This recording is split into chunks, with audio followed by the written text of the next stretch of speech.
A woman washes ashore on a small uninhabited island after an accident. The situation goes from bad to worse when she realizes that a mysterious creature hunts at night. Jane woke up from her unconscious state on the shore of an empty island. She saw her friend Brad lying beside her with a deep wound in his abdomen caused by a piece of coral that had pierced him. She quickly dragged him to dry land and revived him from his coma. With great pain, she removed the shard from his body. Brad was extremely thirsty, so she went searching for water to quench his thirst. She found a coconut, broke it open, and brought it to him. But when she returned, he was no longer alive, having succumbed to his injury. Jane wept bitterly for him, recalling the time she had been on an amazing sea voyage with her fiancé Lucas, her friend Mia, and another man named Zach. However, the boat they were on had sunk, throwing them all into the waves that carried them to this island. Snapping back to the present, Jane began to explore the island to uncover its secrets. She was startled when she found a bag hanging from a tree. Inside, she discovered personal belongings and a plastic box. Upon opening the box, she found soda cans and a small matchbox containing a few matches. Next to these items, she found another bag containing children's toys and books. Jane deduced that a family had once been on this island and that they had all perished. She then covered Brad's body and left him on the shore. When night fell, a heavy rainstorm struck, forcing Jane to take shelter inside a hollow tree trunk until the rain subsided. By morning, she was hungry and found some dead fish on the shore. She gathered what was still fresh. To her shock, she stumbled upon half of a dead shark with the other half eaten. Jane speculated that an even larger predator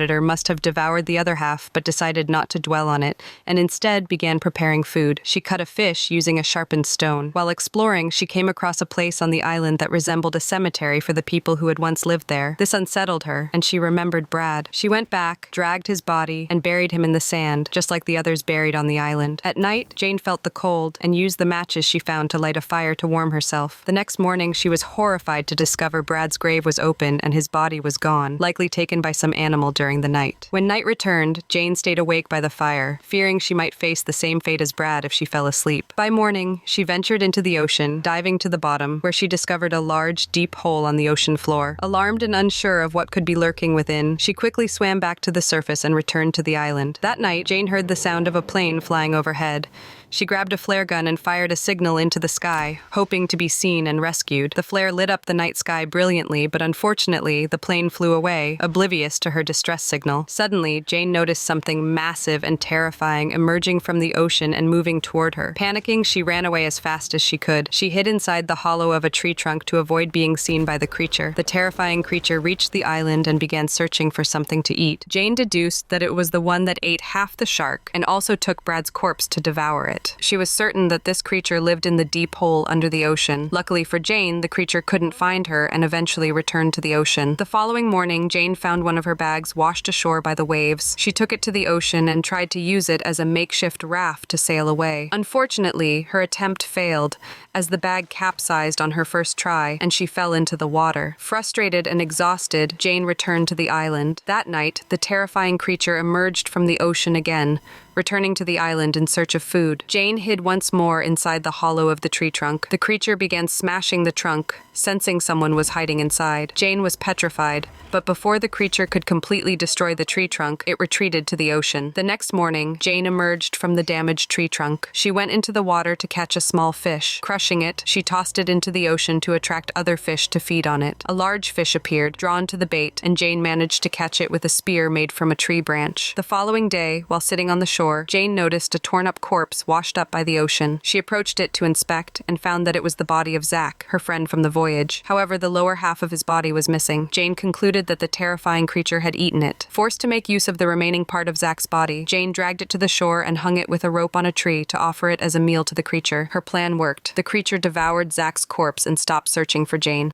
Unfortunately for Jane, she heard the sound of another plane flying overhead. She felt suffocated with despair, unable to fire her flare gun to signal for help because the creature was nearby. She knew that if she fired the gun, the creature would spot her, capture her, and eat her. Jane decided not to take the risk. After the creature returned to the ocean, Jane constructed a high bed suspended between trees, hoping it would allow her to sleep safely without the creature being able to reach her when it returned to the island at night. That night, as Jane slept on her makeshift elevated bed, the terrifying creature emerged from the water and began searching for her. When it found her on the bed, the creature started shaking the trees to which the ropes holding the bed were tied. Jane screamed and eventually jumped off the bed, landing on the ground. She quickly began running, desperately trying to escape before the creature could catch her. The terrifying creature chased Jane, caught her, and injured her, throwing her to the ground. Jane felt intense pain and lost consciousness. Strangely, the creature left her and returned to the ocean. The next day, Jane went into the ocean to cleanse her wounds with salt water. While she was on the shore, she spotted a small inflatable boat in front of her. She swam out to the boat and discovered her fiancé, Lucas, and her friend, Mia, inside. Jane pulled the inflatable boat to shore and brought them food and water, as they had been starving and dehydrated from their time in the ocean. Jane urged them to board the inflatable boat and leave the island immediately, warning them of the danger of staying. She recounted her encounters with the terrifying creature that emerged from the water every night. Jane also showed them photos she had found in the bags on the island. The photos clearly depicted that the previous inhabitants of the island had managed to capture images of the terrifying creature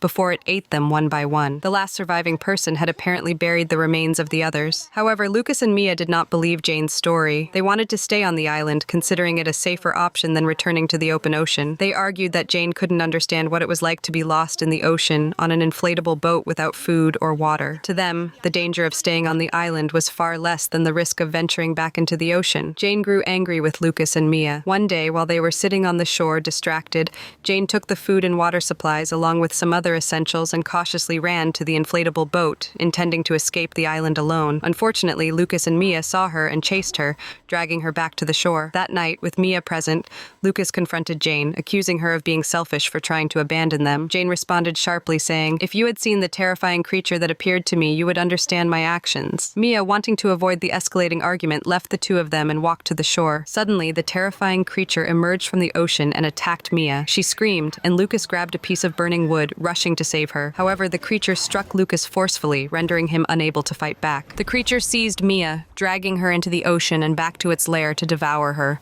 After this horrific event, Lucas could no longer doubt Jane's story. The two decided they had to leave the island as soon as possible. They began gathering a stockpile of food and water to take with them on the boat. They decided to sail west, believing there was a chance of finding land in that direction. It was also the direction where Jane had seen the two planes flying. Jane and Lucas took the inflatable boat into the water, boarded it, and began their journey. Shortly after setting off, the creature's claws suddenly pierced through the boat from beneath the water. The terrifying creature attempted to sink the boat and pushed its head through the floor of the inflatable. Lucas struck the creature in the mouth with a flare gun, causing burns and inflicting pain, which enraged it further. Wounded, the creature dove back into the water but resurfaced on the other side, ripping the boat apart. It grabbed Jane and dragged her down into the depths of the ocean, intending to take her to its lair. Luckily, Jane had a small knife with her and managed to stab the creature repeatedly, forcing it to release her. She escaped its grasp. Meanwhile, the creature spotted Lucas entering the water with a sharpened tree branch ready to fight. The creature immediately attacked Lucas, capturing him and dragging him to its lair. Jane, on the other hand, managed to surface and swam back to the shore,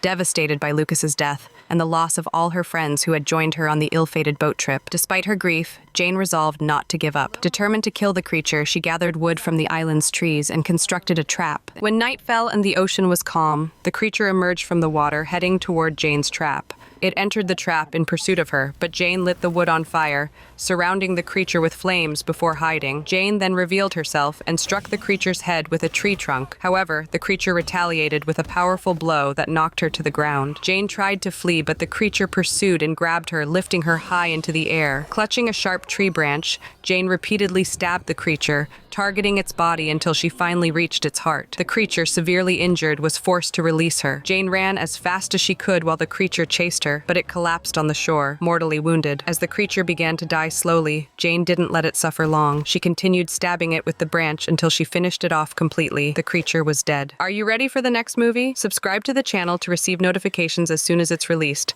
Don't forget to activate the notification bell. Thank you for watching, and I hope to see you in the next video.